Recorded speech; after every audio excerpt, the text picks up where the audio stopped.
Buenos días. Bueno, pues vamos a iniciar la semana, como siempre, con Ricardo, que nos va a informar sobre quién es quién en los precios de los combustibles. También vamos a ver los videos sobre el avance de las obras que se están llevando a cabo y voy a dar a conocer algunas propuestas, cambios que tienen que ver con el gobierno en general, nombramientos de servidores públicos. Este es el tema de hoy. Empezamos con Ricardo. Gracias, señor presidente. Muy buenos días. Buenos días a todas y a todos ustedes. ¿Quién es quién? En el precio de los combustibles, en la gasolina regular, el precio más alto lo encontramos en Hermosillo, Sonora, con un precio al público de 20 pesos con 15 centavos, en la gasolinera 76, un margen de 3 pesos 91 centavos. Pues más bien debería de ser un margen de 76 centavos, a ver si le hacen caso a su nombre, un margen muy alto el que tienen, comparado con franquicia Pemex en Veracruz, 15 pesos con 88 centavos por litro, un margen de 16 centavos. Para la gasolina premium, el precio más alto con el margen más alto, combustibles BP en Tenabo Campeche, 20 pesos 13 centavos por litro, 4 pesos con 4 centavos de margen, comparado con franquicia Pemex de Veracruz, 16 pesos con 7 centavos por litro, un margen de 23 centavos. Y el diésel en gasolinera móvil de Santa Catarina, Nuevo León, precio al público lo tienen a 20 pesos con 3 centavos, con un margen de 3 pesos 35 centavos, mientras que en Círculo K, en Ahumada, Chihuahua, está a 17 pesos con 61 centavos por litro, un margen de 16 centavos. Esas marcas que estamos viendo de Círculo K y 76 son marcas que no tienen muchas gasolineras, por eso no aparecen en esta tabla de la evaluación por marca, pero las que más gasolineras tienen que aparecen aquí, Redco, Arco y Chevron son las tres más caras. Chevron bajó a tercer lugar, Redco subió al primero de las más caras, y de las más económicas, Total, G500 y Orsan son las más económicas, con corte al día 4 de diciembre. La mezcla mexicana de petróleo, $44, ese mismo día, 19 pesos con 9 centavos el diésel, 18 pesos con 68 centavos la premium y 18 pesos con 12 centavos la gasolina regular. En el tema de verificaciones para expendedores de gasolina y diésel, tenemos que recibimos 247 denuncias y quejas a través de la app de Litro por Litro y realizamos 156 visitas o verificaciones. Una semana buena porque todas las gasolineras que visitamos esta semana se dejaron verificar. No hubo ninguna que no se dejara verificar y encontramos una en Morelia, Michoacán, que la cerramos completa y estamos haciendo ya la cadena de custodia de la Fiscalía General de la República de 14 rastrillos en las 14 bombas. Encontramos este aparatejo para puentear la tarjeta madre y con eso pues darle en la torre a los consumidores robándoles. Si vemos nosotros en la app, la más barata para la gasolina regular, 15 pesos 32 centavos en gasolinera móvil, Metepec, Estado de México, y la más económica, 15.79, BP, Puebla, mientras que la más cara en franquicia Pemex, 21.59, precio al público en Mascota, Jalisco, y 20.45, también de gasolinera BP en Chilapa de Álvarez Guerrero. Hoy la más cara y la más económica de la gasolina regular es de la misma franquicia de la BP, por eso es importante usar la app de la Litro por Litro, que se descarga de manera gratuita para que ustedes compren donde está más económico, porque a veces la misma marca puede tener el más económico y el más caro. Para la premium, la más barata, 15.99, franquicia Pemex, Medellín de Bravo, Veracruz, y G500, 16 pesos 39 centavos en Morelia, Michoacán. La más cara, 21.40, franquicia Pemex en Mascota, Jalisco, y 21 pesos con 9 centavos, franquicia Shell en Aguascalientes. Esta gasolinera varias veces ha aparecido como de las más careras en el país. En el diésel, la más barata, 15.79 en Platinum, Culiacán, Sinaloa, y 16.69, franquicia BP en Veracruz, la más cara, 21 pesos con 78 centavos en Toluca, Estado de México, y 20 pesos 79 centavos Redco, Hermosillo, Sonora. Seguimos monitoreando también los servicios sanitarios. Y ahora en el gas LP, ¿quién es quién? Para tanques estacionarios, el precio más caro lo tiene Gas Express Nieto en Azcapotzalco, Ciudad de México, 12 pesos 73 centavos por litro, un margen de 6 pesos 98 centavos. Estos angelitos, ya lleva tiempo Gas Express Nieto pasándose de rosca con sus clientes.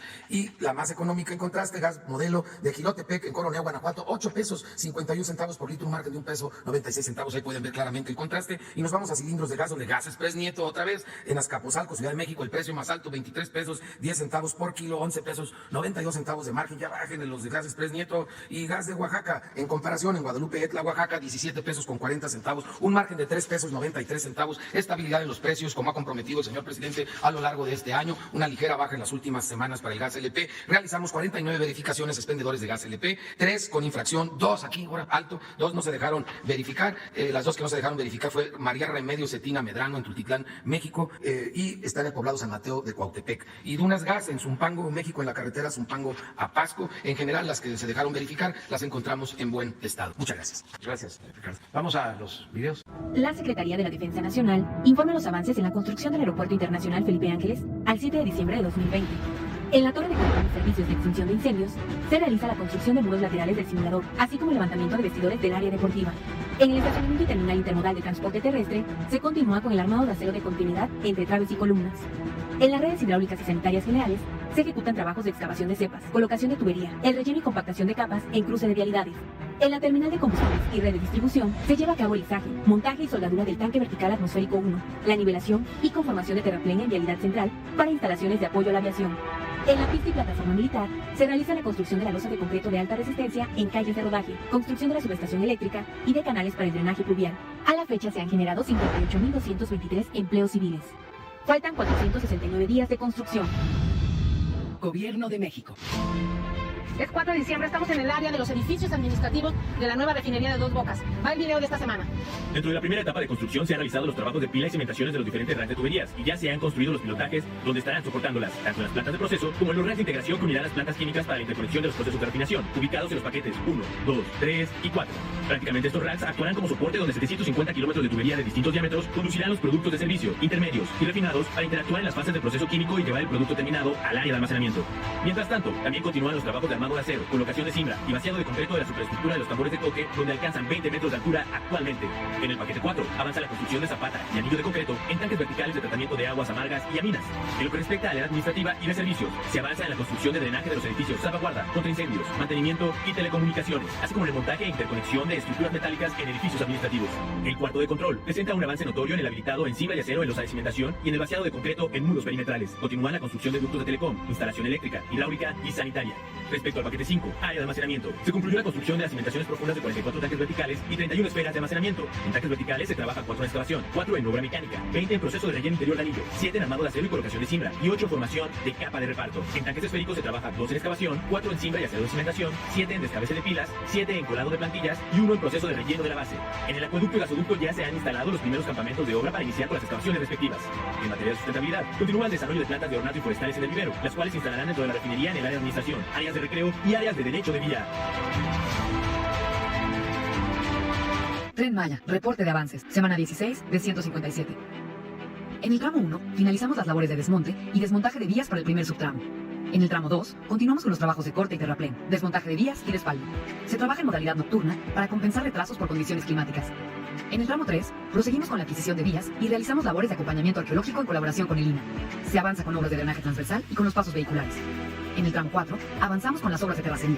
Hacemos del eje ambiental el factor principal en la toma de decisiones. Preservar el patrimonio ambiental y proteger la fauna endémica del sureste son objetivos fundamentales para garantizar el éxito del proyecto.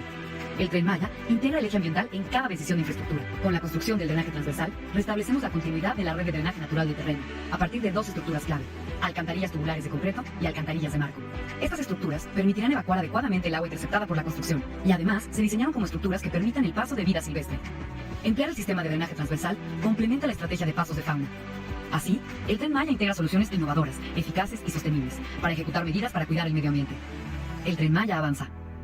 Gobierno de México. Construcción del tren interurbano México-Toluca. Reporte semanal. Medio ambiente. Conforme al trámite establecido, la SCT presentó a Semarnat las garantías que aseguran el cumplimiento de las condiciones establecidas en el resolutivo de impacto ambiental. Tramo 1, 36 kilómetros. Avance a la fecha 99.1%. Topes sísmicos. Para los viaductos de este tramo, de los 2.192 topes sísmicos, se tienen 2.144 ya colocados. Estos elementos tienen la finalidad de limitar los desplazamientos de las traves durante los sismos. Viaducto 4. Se realizó el tensado de cables de refuerzo en la primera etapa y se coló el concreto de la segunda fase del penúltimo claro. Además, se colocaron las ménsulas de apoyo para el último movimiento de la autocimbra en el tramo de cierre. Vía y catenaria. Avance a la fecha 43.2%. Se continúa con el montaje de postes, ménsulas y cables de la catenaria. Se avanzan los trabajos de replanteo para la próxima colocación de vía. Tramo 3, 17 kilómetros. Avance a la fecha 52.2%. Muro mecánicamente estabilizado. Para dar espacio a los apoyos del viaducto en el frente 2, fue necesario ampliar 2 carriles de la carretera federal México-Toluca, donde se construyó un muro de contención de 1 kilómetro de longitud y 15 metros de altura, en el cual se colaron 1.339 micropilotes de concreto reforzado de 22 metros de profundidad. Frente 2, carretera federal. Se continúa con el montaje de columnas, capiteles y traves prefabricadas en este frente. Los montajes continuarán en horario nocturno hasta el próximo 18 de diciembre por seguridad de los usuarios de la autopista. Secretaría de Comunicaciones y Transportes. Gobierno de México. El corredor interoceánico del Istmo de Tehuantepec impulsa el desarrollo económico de la región desde el respeto a las personas y al medio ambiente. A continuación, se informa el avance de obras a 7 de diciembre de 2020. En el puerto de Coatzacoalcos, continúa la construcción del acceso carretero con un avance de 87.2%. Se trabaja en la colocación de la capa subrasante y la capa base para recibir el concreto hidráulico.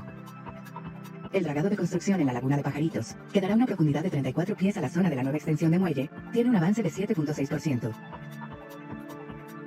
En el puerto de Salina Cruz, para la conformación de 1.6 kilómetros del rompeolas oeste, se han creado 488 elementos de concreto, de 16 toneladas cada uno, lo cual representa el 3.7% del total necesario. La reparación del rompeolas actual, que llevará 200.000 toneladas de piedra, tiene un avance de 5%. Para la renovación de las vías del ferrocarril del Istmo de Tehuantepec, hay obras activas en los 5 tramos. En el tramo 1, avanza el acondicionamiento de plataforma para recibir durmientes. En el tramo 2, se realiza la descarga de rieles. En el tercero, se lleva a cabo el ajuste de vía y durmientes. Continúa el calzado y nivelación de la vía en el tramo 4. Y se realiza la construcción de cunetas de concreto en el 5º tramo. La plataforma logística del corredor interoceánico generará nuevas oportunidades para el Istmo y para todo el país. Gobierno de México. Avances del proyecto prioritario Bosque de Chapultepec, Naturaleza y Cultura. En materia cultural y de infraestructura, se continúa con la obra de la calzada Molino del Rey, que cuenta con un avance del 40% dentro del complejo cultural Los Pinos. También dentro del complejo inicia la construcción de un kiosco de servicios frente al acueducto Santa Fe, el cual contará con área de información, área de cafetería, áreas de almacenamiento y sanitarios. En materia ambiental, avanza el concurso del Jardín Etnobotánico, Centro de Cultura Ambiental Chapultepec. La primera etapa concluyó con la inscripción de 122 equipos interdisciplinarios, conformados por biólogos, ecólogos, ingenieros, arquitectos, paisajistas y artistas que diseñarán para la segunda sección del Bosque de Chapultepec propuestas de un espacio dedicado al conocimiento de la riqueza natural del país y los retos ambientales que se enfrentan. Bajo la coordinación y financiamiento de CONACYT, el Centro Geo analiza la calidad de los suelos de las 4 secciones del Bosque de Chapultepec. Como resultado de este proyecto, podremos conocer el estado de salud de la tierra en términos de su capacidad para aportar nutrientes y dar soporte a la vegetación. Chapultepec se recupera para ti. Más bosque para más personas. Gobierno de México. La Comisión Nacional del Agua informa los avances del proyecto ecológico Lago de Texcoco. Vivero. Se realizó el montaje de vigas y columnas del pabellón demostrativo, así como el colado de guarniciones y suministro de materiales para el cercado perimetral. Se realizó la instalación de una geomalla de reforzamiento en el tanque de biofiltro y la construcción de las terracerías en sus bordos. Concluyó la colocación de árboles de 4 metros de altura en contenedores y se instaló la tubería para el sistema de riego. Reforzamiento y mejoramiento de terracerías. Continúan los trabajos de desfalde de caminos y plataformas. Asimismo, se lleva a cabo la demolición de planchas de concreto. Ciénaga de San Juan, fase 1. Continúa el reconocimiento de campo y recopilación de información topográfica, de mecánica de suelos y de hidráulica fluvial. Se realiza el desmonte del terreno, así como el acarreo y tendido de tesón. Juntos, restauraremos la riqueza natural de la región y fortaleceremos el manejo hidráulico del Valle de México en beneficio de sus habitantes, en especial de su población más vulnerable. Gobierno de México. Muy bien, quiero informar que el día de hoy vamos a presentar al Congreso nombramientos. Algunos no requieren de la ratificación del Poder Legislativo, tienen que ver con decisiones del Ejecutivo. Informo que la capitán de altura, Ana Laura López Bautista, va a ser la coordinadora general de puertos y marina. Ya los puertos pasan a la Secretaría de Marina, la SAPI, y la capitán de altura, Ana Laura López Bautista, va a ser la coordinadora general de puertos y marina. Sustituye a Rosa Isela Rodríguez Velázquez, que, como ya se informó, actúa como secretaria de Seguridad Pública del Gobierno Federal. También voy a proponer el día de hoy al Senado de la República 2 nombramientos. Para subgobernadora del Banco de México y miembro de la Junta de Gobierno del mismo banco, estoy proponiendo a Galia Borja Gómez. A finales de este año se concluye el periodo de un subgobernador y va a ser sustituido, si es ratificada mi propuesta por el Senado, por Galia Borja Gómez. Galia Borja Gómez es actualmente la tesorera de la Federación y a Galia Borja Gómez la va a sustituir como tesorera de la Federación Elvira Concheiro. Va a ser la próxima tesorera de la Federación, Elvira Concheiro. Este nombramiento requiere la ratificación de la Cámara de Diputados. También, el día de hoy, envío el nombramiento a la Cámara de Senadores de Graciela Márquez Colín para que sea miembro de la Junta de Gobierno del Instituto Nacional de Geografía y Estadística, el INEGI. Graciela Márquez Colín, que actualmente se desempeña como secretaria de Economía. Graciela Márquez Colín va a estar como miembro de la Junta de Gobierno del Instituto Nacional de Geografía y Estadística, el INEGI. El año próximo tengo que hacer la propuesta para la presidencia del INEGI y el propósito es que ya se tenga a una representante vinculada a nuestro gobierno en el INEGI. Y a Graciela Márquez Colín la va a sustituir en la Secretaría de Economía Tatiana Cloutier Carrillo. También en el caso de Graciela, su nombramiento tiene que ser ratificado por el Senado. En el caso de la sustitución, la llegada de Tatiana al gabinete es una decisión del Ejecutivo. Estos son los cambios. 5 mujeres con un distintivo, la honestidad, que eso es lo que más nos importa, porque, repito, nada ha dañado más a México que la deshonestidad de los gobernantes. Entonces tenemos que erradicar por completo la corrupción y por eso se está proponiendo a estas 5 mujeres para ocupar cargos muy importantes en el gobierno. Esa es la información. Ahora sí, abrimos. ¿Qué tal, presidente? ¿Cómo está? Carlos Guzmán de Noticias. La primera, obviamente, relacionada con el tema. Estos cambios, estos enroques,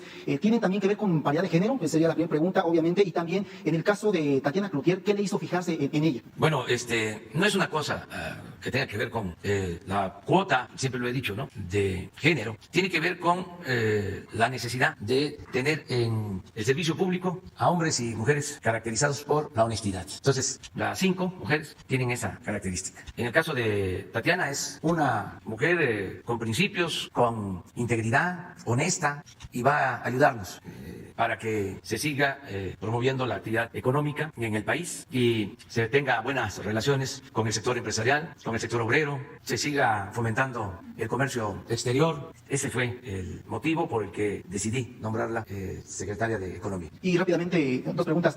Relacionada a este fin de semana, finalmente se concreta lo que usted decía, la cuestión del PRIAN, bueno, se le suma el PRD. ¿Qué opinión le merece que finalmente, ahora sí, incluso por ahí hay un spot del partido político que lo trajo aquí a Presidencia de la República, que menciona que finalmente las máscaras se han quitado? ¿Qué opinión le merece esto? Y un último tema, si me permite. Pues ya lo dije, ¿no? Sí genera cierta satisfacción el tener la razón. En este caso no duele tener la razón. Siempre sostuvimos de que era lo mismo. Se engañó por mucho tiempo, pero como decía Lincoln, al pueblo se le puede engañar una vez, 2 veces, pero no se le puede engañar toda la vida. Entonces ya quedó al descubierto de que son lo mismo, defienden la misma política antipopular, entreguista. Se unieron para imponer el modelo neoliberal, para privatizar, saquear, imponer un régimen antidemocrático, corrupto, que llevó al país a una grave crisis económica, social, una crisis de pérdida de valores, porque durante todo el periodo neoliberal en que ellos dominaron, lo principal era el triunfar a toda costa, sin escrúpulos morales de ninguna índole. Era robar y robar y robar. Y ahora que está llevando a cabo una transformación, un cambio, pues no se aguantaron, los dominó el ansia y deciden quitarse la máscara y unirse.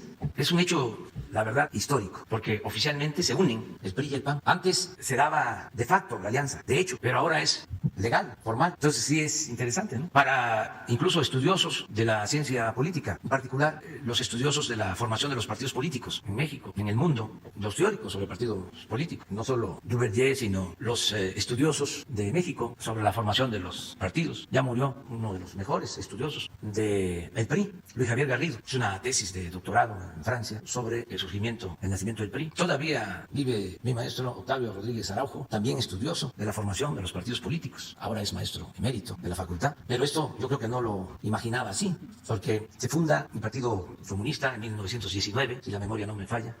Así es. Luego el PNR, Partido Nacional Revolucionario, que agrupa todos los partidos regionales surgidos después de la Revolución. Plutarco Elías Calles los junta y se funda el Partido Nacional Revolucionario, PNR, 1929, que es el antecedente del PRI. Luego ese partido se transforma y es una época distinta porque gobierna General Cárdenas y se convierte en Partido de la Revolución Mexicana, PRM, 1938. Es interesante porque al año siguiente, 1939, para oponerse a la política cardenista, a la política popular, patriótica del general Cárdenas, para oponerse a la expropiación petrolera, surge el PAN un año después de la expropiación, 1939. Luego el Partido de la Revolución Mexicana se vuelve a transformar en 1946, ya con el nombre del PRI. Y yo sostuve que la llegada de Salinas significó la alianza de facto entre el PRI y el PAN. Y a partir de ahí viene una etapa nueva, que es el PRIAN. Entonces, desde entonces vienen haciendo acuerdos, apuestan a la llamada alternancia, con la idea de mantener el mismo régimen, con un partido o con otro. Entregan la primera gubernatura. No quiere decir que no hayan ganado los panistas en Baja California, pero les permitieron, les dieron facilidades, no les pusieron tan fuerte el pie del acelerador en el fraude, como se hizo en Michoacán en aquel entonces. Entonces, la primera gubernatura era para demostrar que había pluralidad singular. Y a partir de ahí, pues los acuerdos, hasta el último acuerdo de la reforma energética, de la reforma fiscal, de la reforma educativa, todo esto en el Congreso, mientras una minoría se dedicaba a saquear. Entonces, se logra el triunfo nuestro en el 18, se inician los cambios, que son muy profundos, porque, por solo poner un ejemplo, durante todo el tiempo que ellos estuvieron, la corrupción no era ni siquiera delito grave, y ahora hicimos una reforma para que, de acuerdo a la Constitución, la corrupción se considere delito grave. Se hizo una reforma al Código Penal. Antes, en el régimen neoliberal, pues los que mandaban no pagaban impuestos. Entonces ahora, pues tienen que pagar los impuestos. En 2 años hemos cobrado impuestos pendientes por 750,000 millones de pesos. Entonces todo esto los tiene muy molestos. Es también lo mismo de los medios de información, no de todos, pues, pero eran parte de la clase dominante del grupo que mandaba en México, una especie de oligarquía. Entonces ahora queremos que haya en México una auténtica democracia, que es el gobierno del pueblo, para el pueblo, con el pueblo. Y esto, pues, los tiene pues muy inconformes, molestos, y los lleva a quitarse las máscaras y decir, sí, tal como son. Somos lo mismo, ¿y qué? Es muy bueno esto porque se termina con la simulación, con la hipocresía. Mucha gente de buena fe pensaba, ¿no?, que eran distintos, incluso al interior de esos partidos. Y ahora pues se está demostrando que no es así. Claro que lo justifican diciendo de que lo nuestro es un peligro para México, que se está destruyendo a México. Incluso hasta de manera clasista señalan que pues es un gobierno de plebeyos. En eso tienen bastante razón. Lo que pasa es que no dejan de expresarlo de manera discriminatoria, ¿no? Un caricaturista del conservadurismo, de este grupo, que eran los que mandaban, acuñó una frase diciendo que nosotros éramos el poder de los nacos. La 4T es el poder de los nacos. Y si lo analizamos profundo, o sea, le quitamos la parte esta discriminatoria, pues tiene razón, es el poder del pueblo. Pero eso es la democracia. Demos es pueblo, Kratos es poder. Esa es la democracia, es el poder del pueblo. Entonces, por eso tomaron esta decisión. Además, con la intención de que no ganemos la mayoría en la Cámara de Diputados en la próxima elección. ¿Por qué no quieren que tengamos mayoría en la Cámara de Diputados? Ellos mismos lo expresan, porque pues no quieren que se apoye a la gente humilde, a la gente pobre. Cuando presenté la iniciativa para convertir en un derecho constitucional la entrega de pensiones a adultos mayores, a niñas, a niños con discapacidad, que se elevara a rango constitucional la entrega de becas a estudiantes pobres, la atención médica, los medicamentos gratuitos, votaron en contra. Entonces, no les gusta lo que, según ellos, sostienen es repartir dinero. Nosotros lo que estamos haciendo es entregando el presupuesto al pueblo y dándole preferencia a la gente que más lo necesita. Y siempre lo he dicho, hay gobiernos que dan y hay gobiernos que quitan. Y a mí me llena de orgullo representar un gobierno que da, aunque a eso le llamen populismo, paternalismo, porque no les creo su cuento de que lo que va a los pobres es paternalismo, es populismo, y lo que va a los de arriba es fomento o rescate, como lo han hecho históricamente. Entonces, quieren que no tengamos mayoría en la Cámara de Diputados. ¿Por qué? Bueno, porque la Cámara de Diputados tiene la facultad exclusiva de aprobar el presupuesto, y lo que quieren es seguir controlando el presupuesto, para que el presupuesto no vaya a las mayorías, sino siga quedándose en unas cuantas manos, que siga habiendo, como era antes, partidas de moches, donde se reparten los políticos el dinero del presupuesto, o se utiliza el presupuesto para entregar contratos, concesiones, compras a los allegados al régimen. Entonces, por eso dicen, vamos a unirnos. Toda la alianza no es solo para ganar gobernaturas, para ganar presidencias municipales, para ganar congresos locales. No, lo fundamental, lo que quiere Claudia X González y todos los patrocinadores de este enjuague, es que no tengamos mayoría en la Cámara de Diputados. ¿Quién va a decidir al final de cuentas? Pues el ciudadano. Ya convirtieron la elección del año próximo en un referéndum. Va a ser ¿quieres que continúe el proyecto de transformación o lo frenamos, lo cortamos, lo paramos de tajo? Así está. Entonces no tenemos por qué quejarnos, porque no nos vamos a aburrir. Va a estar interesante. Vamos a ver qué opina el pueblo. Y una tercera y última rápidamente, ahorita que mencionaba lo de la Secretaría de Economía, ¿qué pendientes le deja a la administración de Tatiana Cloutier? Por ahí recordamos dos temas emblemáticos, el tema de FAMSA, de los ahorradores de FAMSA, y también por ahí un tema que hay de cuestión de mercados ahí entre Grupo Modelo y lo que es Cuauhtémoc Moctezuma, que está incluso en la COFESE. ¿Qué temas como estos le deja pendientes a la administración entrante? Mire, Graciela Márquez es una profesional realmente de primer orden. Hizo un buen trabajo, está haciendo un buen trabajo en economía, ella y su equipo. Pero también necesitamos llevar a cabo cambios en todas las áreas. Es que fueron 36 años de predominio de la política neoliberal. Entonces, tomaron el gobierno. Y hay áreas en donde prevalece la tecnocracia todavía. Entonces, necesitamos ir dándole una visión social a la administración pública. ¿Qué caracterizó al periodo neoliberal? Bueno, era en lo administrativo elevar a rango supremo la economía, la técnica, y subordinar todo lo demás, lo social fundamentalmente. Entonces, ahora queremos también una renovación en la administración pública, no el predominio de tecnócratas, y algo que urge hacer, que vamos a estar llevando a cabo, el que se puedan formar jóvenes para el relevo generacional, con una visión distinta. Imagínense si a todos los jóvenes que formaron el periodo neoliberal les hicieron creer, como sucedió, de que si aumentaban los salarios era malo, perjudicial, porque eso traía aparejado inflación. Así los educaron. Entonces, por eso los salarios se fueron al suelo. El periodo neoliberal muchas veces aumentaban el salario mínimo por abajo de la inflación, pero así formaron a los jóvenes, con esos sofismas, con esas mentiras. ¿Cómo no vamos a tomar en cuenta que la Constitución establece de que el salario tiene que alcanzar para satisfacer las necesidades básicas de una familia? Y un salario mínimo como el que todavía hay, desgraciadamente, no alcanza. Entonces hay que buscar mejorar el salario. Y no es cierto que el aumento del salario significa aumento de inflación. Nosotros hemos aumentado el salario en 2 años, en términos reales, en 30%, y la inflación promedio es de 3.5 promedio anual, y el salario aumentó el 30%. No pasó nada, está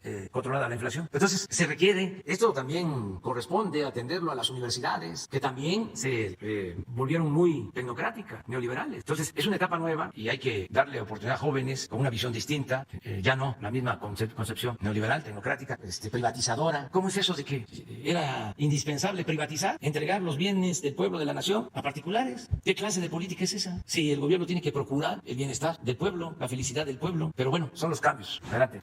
Gracias, presidente. Elisa Álvarez, de Zona de Medios Globales. Presidente, con esta oleada de mujeres, para el INAI no sería bueno también que llegara una mujer. ¿A dónde? Al INAI, que estuviera llegando también una mujer al cargo. Sí, pero no sabemos cuándo hay el vencimiento de los cargos. Y algunos corresponde hacer la propuesta al Ejecutivo y otros los propone directamente el Senado. No sé cuál sea el caso. Pero sí, vamos a que se cuide mucho. El que sean personas honestas, hombres o mujeres, porque no es nada más el conocimiento, no es nada más el que se hayan doctorado en una universidad del extranjero. Están bien los principios, los ideales, la honestidad. Es que el problema de México, el principal problema de México es la corrupción. Entonces, que los servidores públicos sean incorruptibles. Esa es la gran transformación. Eso es lo más importante de todo. Lo demás es accesorio, es complementario. Pero si se destierra la corrupción en el país, se lleva a cabo una gran transformación, que ese es el objetivo que perseguimos. Imagínense cómo iba a salir adelante el país si las grandes corporaciones que tenían secuestrado al gobierno no pagaban impuestos. Si tenían que pagar impuesto, ahora sí, la plebe, los nacos, el pueblo raso y los de arriba no. ¿Por qué estamos saliendo adelante? ¿De dónde salen los fondos para las políticas de bienestar? Pues de no permitir la corrupción. Repito, 750,000 millones de pesos se han cobrado de rezagos. Por eso no se ha pedido deuda adicional, no se ha contratado deuda adicional, por eso no han habido gasolinazos, por eso no han aumentado los impuestos. Entonces, sí, dañaba mucho la corrupción. Era lo que daba al traste con todo. No alcanzaba el presupuesto, porque todo se pagaba con sobreprecio y había también muchos lujos. Todo esto de los fideicomisos que los defendieron tanto. Imagínense, 90 fideicomisos en el CONACYT, 90, y entregaban el dinero, nadie rendía cuentas y se suponía que era para la investigación, para la innovación, para la ciencia y la tecnología. Y si hacían algo, era construir edificios para la ciencia y la tecnología. Construcciones muchas veces dejadas sin terminar, en proceso, costosísimas, también contratos entregados a partir de la corrupción. Entonces todo eso se está terminando y nos alcanza el presupuesto y vamos bien. Entonces por eso es el enojo, ¿no? Pero vamos a seguir adelante. Sí, comentar que este cambio se da el 10 de diciembre del INAI. Y bueno, en otro tema... Pero no sé si corresponde a nosotros. Si es propuesta nuestra, sí vamos a procurar que sea una gente honrada, sobre todo en estos organismos donde se han dedicado a hacerse de la vista gorda, que esa fue otra característica del periodo neoliberal. Para simular de que se combatía la corrupción, para simular de que había transparencia, empezaron a crear organismos. El organismo de la transparencia, siempre lo digo, se inauguró resolviendo mantener en secreto las condonaciones de impuestos que se dieron durante el gobierno de Vicente Fox. Y su momento estelar fue cuando también resolvió mantener en secreto toda la información de Odebrecht. ¿Y cuánto cuesta mantener ese organismo? También dinero del presupuesto, que es dinero del pueblo. 1,000 millones de pesos al año. Pero los directivos, consejeros, se dan la gran vida. ¿Y de qué sirven estos organismos? Son floreros de antes para simular de que de esta manera el gobierno se preocupaba para que no hubiera corrupción. Entonces ya se termina la simulación. Yo creo que todo esto viene de tiempo atrás. También para los historiadores es interesante el que se pueda constatar el origen de la simulación en la política de nuestro país. Yo creo que se originó todo el modelo de simulación política durante el porfiriato. No pudo la revolución con eso. Porfirio fue el artífice, el creador del modelo de simulación, porque no se dejaba de cumplir con la Constitución en el porfiriato. Nada más que se cumplía en la forma y se violaba en el fondo. Pero la Constitución establecía que el presidente debía de rendir un informe cada 6 meses y ahí estaba el informe. Y funcionaban los 3 poderes, nada más que el poder de los poderes era el Ejecutivo. Pero eso se mantuvo, continuó manejándose en todos los campos. Y en una segunda tema, presidente, de investigación, pues David Monreal Ávila quiere ser gobernador de Zacatecas bajo las siglas de Morena, pero está siendo investigado por la Secretaría de la Función Pública y por el órgano interno de control de la Secretaría de Agricultura y Desarrollo Rural por el presunto desvío de al menos 10,000 millones de pesos. La Auditoría Superior de la Federación decretó que cuando David Monreal era responsable del programa Crédito Ganadero a la Palabra, en el cual entregó ganado viejo y pues enfermo.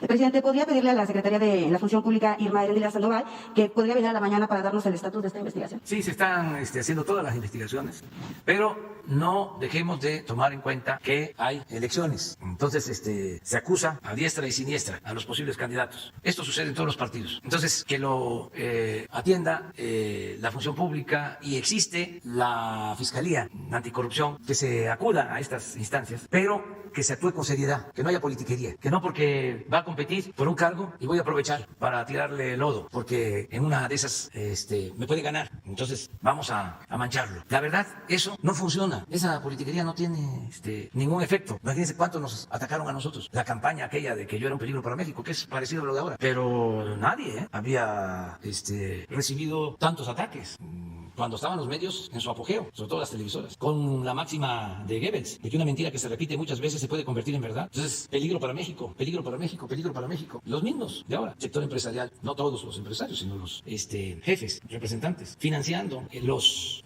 mensajes. Un día los vamos a poner aquí de cómo estaban las bicicletas, ¿no? Ahí estacionadas. López Obrador, un peligro para México. Se caía la bicicleta, se caían las bardas, se cerraban las cortinas de los negocios, pero con todo. Y pues tuvo algún efecto, pero al final tuvieron que recurrir al fraude, a robarse el derecho. Entonces eso no ayuda. Hay que tenerle confianza al pueblo y que sea el pueblo el que decida, no estar pensando de que se va a manipular al pueblo, ¿no? Si se acusa a alguien que quiere ser candidato, es hasta de mal gusto eso. Ya no deberían de llevarse a cabo esas prácticas. Pero también somos libres, ¿no? Que cada quien exprese. Sara. Gracias, presidente. Buenos días. Preguntarle sobre el tema, hablaba hace un momento de la alianza y hace una semana en Baja California se refirió también a este tema de la alianza y por ello la Comisión de Quejas del INE considera que son declaraciones que podrían vulnerar el principio de igualdad en la contienda. En ese momento en Baja California dijo usted que esta alianza pues era para enfrentar, por supuesto, la transformación y que usted no permitiría tan fácilmente que hubiera retrocesos. ¿Hasta dónde puede usted declarar sin que las autoridades electorales consideren que esto puede ser violatorio de la ley y considerarse como una intromisión electoral? Yo creo que yo tengo el derecho de expresarme, es el derecho de manifestación, más cuando se trata de ir en contra del proyecto que represento, inclusive en contra de mi persona. Y no estoy inventando nada. Ellos mismos sostienen que es contra mí. Y es evidente que por eso es que se están agrupando, se están aliando. Entonces yo creo que sí tengo la libertad y la debo de ejercer para aclarar, argumentar y replicar. Ahora, si me dicen que ya no debo decir nada, aunque me estén atacando, pues nada más que lo fundamenten y ya entonces me quedaría callado, estoicamente aguantando los ataques, ¿no? Pero considero que eso no es equitativo, que sería injusto, que sería quitarme mi libertad. ¿Va a responder de manera formal a este llamado que hacen en la Comisión de Quejas del INE para que... Sí, en ese sentido, de que hay una oposición que no solo cuestiona a partidos, sino cuestiona directamente al gobierno y cuestiona al presidente, y que por eso yo respondo. Si consideran que no debo de responder, que no debo de ejercer mi libertad, pues que lo expresen la autoridad competente. Preguntarle, presidente, por otro lado, sobre el tema de la subcontratación, si ya hay un acuerdo del outsourcing para que se entre en vigor o se apruebe hasta el próximo año y qué estaríamos viendo en los próximos días. Sí, hoy nos vamos a reunir de nuevo y vamos a tener ya en esta semana un acuerdo, en un sentido o en otro, pero ya esta semana se resuelve diferendo esta situación que se está dando con la subcontratación, porque estamos dialogando, porque el propósito es convencer, no imponer, y estamos en muy buenos términos dialogando con el sector empresarial para que no se afecte a los trabajadores con la subcontratación. ¿Pero sería ya para el próximo año? Sí, de que se tiene que atender el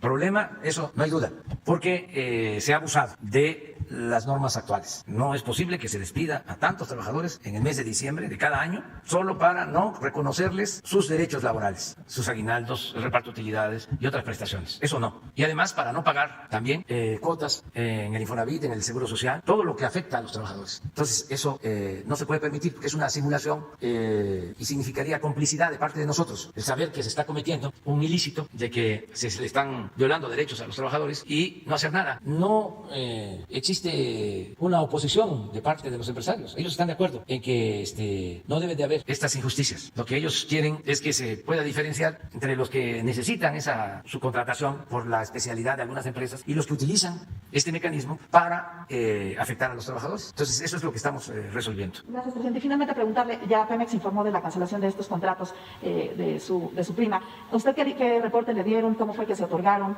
¿Si hubo ahí algo? Pues lo que pasó es que el año pasado me vio el director de Pemex y me dijo, hay aquí un posible conflicto de intereses, y di la instrucción de que no se otorgaran los contratos. Y al parecer no se otorgaron esos contratos. Pero luego, como mi prima tiene una empresa, venía contratando con Pemex de tiempo atrás, se reúne, se asocia con otras empresas, ya no aparece ella como la responsable, participan en otras licitaciones y se le entrega el contrato a varias empresas, entre esas empresas la de mi prima. Entonces en Pemex no se dieron cuenta, o hubo omisión y se entregó el contrato o los contratos estos. Entonces cuando el director de Pemex me informa, pues lo que le digo es que se actúe de conformidad con la ley, porque no somos iguales. Entonces he dicho de que aunque se trate de familiares, no va a haber corrupción, no va a haber influyentismo, nada que afecte la transformación de México. A Pemex, en el sentido de que debieron cuidar eso. Afortunadamente, pues tengo la tranquilidad de que cuando me lo plantean, respondo de que no, y eso pues me da tranquilidad de conciencia, porque pues no soy corrupto. Ese es el problema que tienen mis adversarios, que le pueden buscar y buscar y buscar, y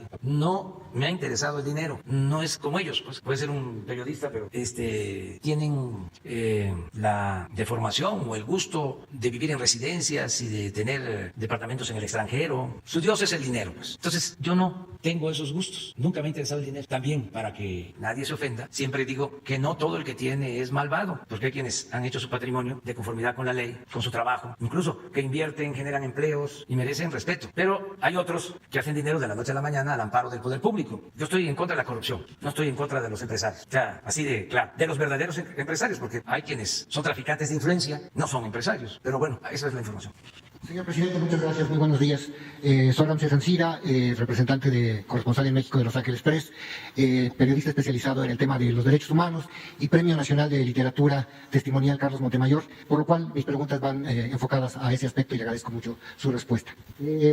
Por ello, tengo dos preguntas, pero la primera tiene que ver con el asunto de los presuntos culpables o de los fabricantes, los culpables fabricados.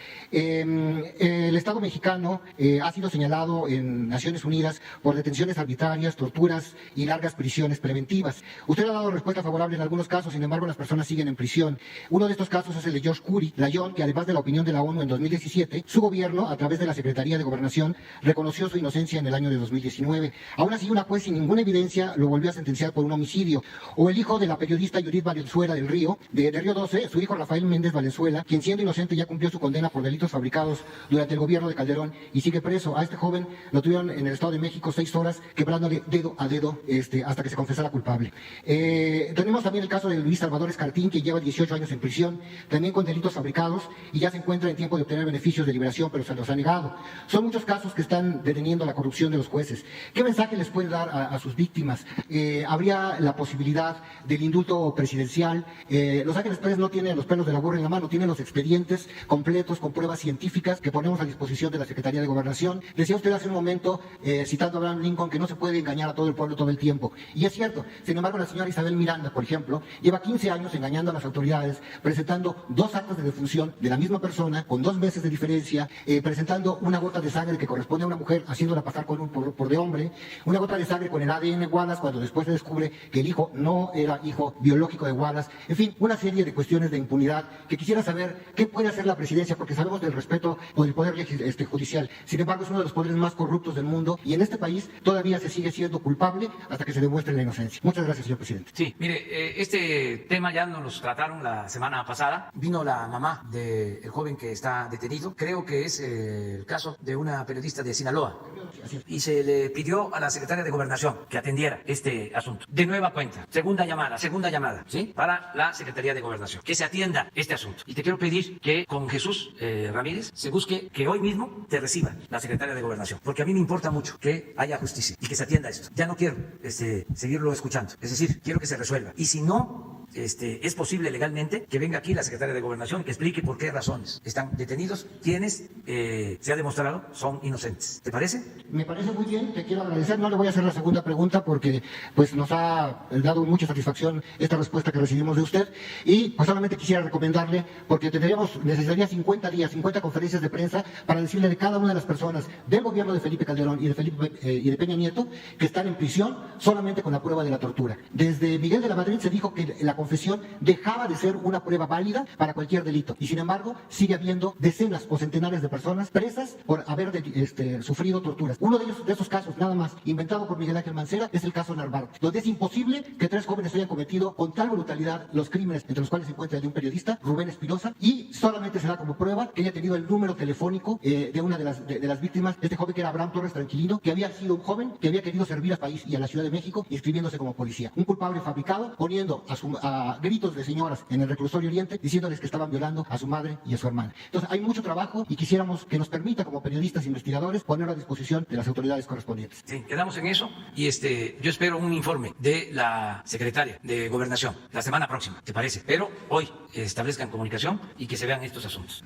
Gracias, señor presidente. Buenos días. Berenice Telles, del Diario Nacional, 1+1. Bueno, pues ya hay un aprendido más de este tema de la estafa maestra y, bueno, pues hay esta persona, bueno, pues estamos hablando de 700 millones de pesos que desvió de la Secretaría de Desarrollo Social para a través de la Universidad Autónoma de Morelos. Y, bueno, pues ya le había comentado esta situación, sin embargo, no hemos sabido que se recupere nada de esos recursos, ya hay detenidos.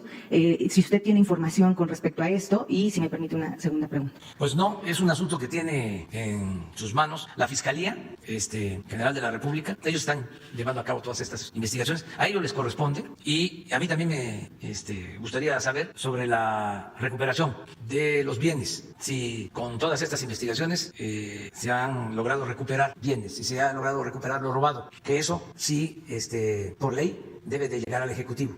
Debe de entregarse al instituto para devolverle al pueblo lo robado. Todo lo que la Fiscalía obtiene tiene que pasarse al instituto para devolverle al pueblo lo robado. Entonces, por eso sí estoy interesado en saber cómo se está recuperando lo que se está obteniendo por el combate a la corrupción que tiene a su cargo la Fiscalía General. El fiscal general Alejandro Gertz Manero es un hombre recto, así lo considero, honesto, y seguramente va a tomar nota, aunque él es independiente, es autónomo, pero de manera amigable va, pienso, a informar sobre cuánto se ha obtenido, cuánto se ha recuperado. Sería muy bueno que se supiera en 2 años cuánto se ha recuperado de bienes que se han incautado a la delincuencia, tanto a la delincuencia organizada como a la delincuencia de cuello blanco. Un informe sobre este tema sería importantísimo, sería bien recibido. Sí, gracias, señor presidente. Y por otro lado, pedirle si usted tiene los avances de cómo va el tema de Notimex.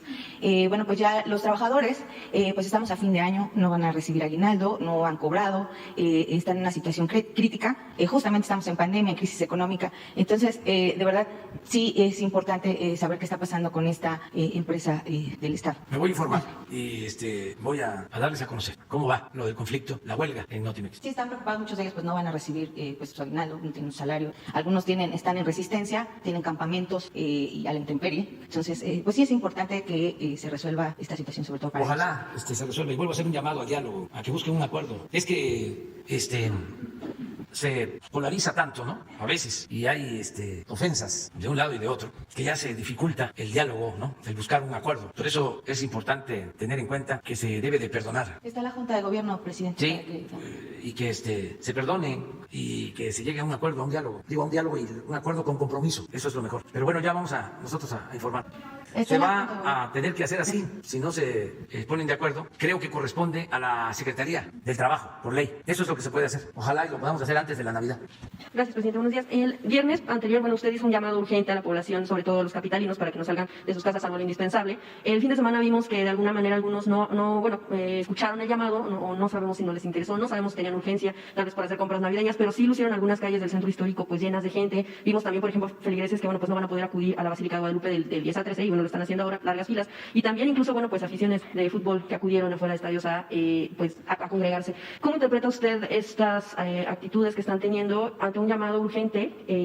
Además, diciendo que, pues es decisión de ellos, sí, pero a final de cuentas, de alguna manera, no dejan de generar también un riesgo para la población, se estén cuidando o no, porque algunos convergen hasta en transporte público, por decirlo de alguna manera. ¿Cómo lo interpreta usted? Bueno, yo voy a seguir llamando de manera respetuosa a que nos cuidemos. Ya lo expresé. Creo que mientras no se tenga la vacuna, la única defensa, la única forma de enfrentar la pandemia es que nos cuidemos nosotros mismos. Hay muchas opciones, muchos remedios, pero en esencia es que nos cuidemos, que cada uno se haga cargo de cuidarse y que también cuidemos a los demás. Entonces, esto tiene que ser una actitud libre y tenerle confianza a la gente, porque como lo expresé aquí en la Ciudad de México y en todo el país, el pueblo es muy educado, muy respetuoso. Yo no estoy de acuerdo con quienes sostienen de que el pueblo es irresponsable. No creo en eso. El pueblo es muy educado, muy responsable y ha ayudado siempre. Entonces hay que seguir haciendo el llamado para que nos cuidemos, sobre todo en este mes, por las celebraciones, por el Día de la Virgen, por las preposadas, posadas, la Navidad. Aquí en la capital, la costumbre es pasar en familia la Navidad.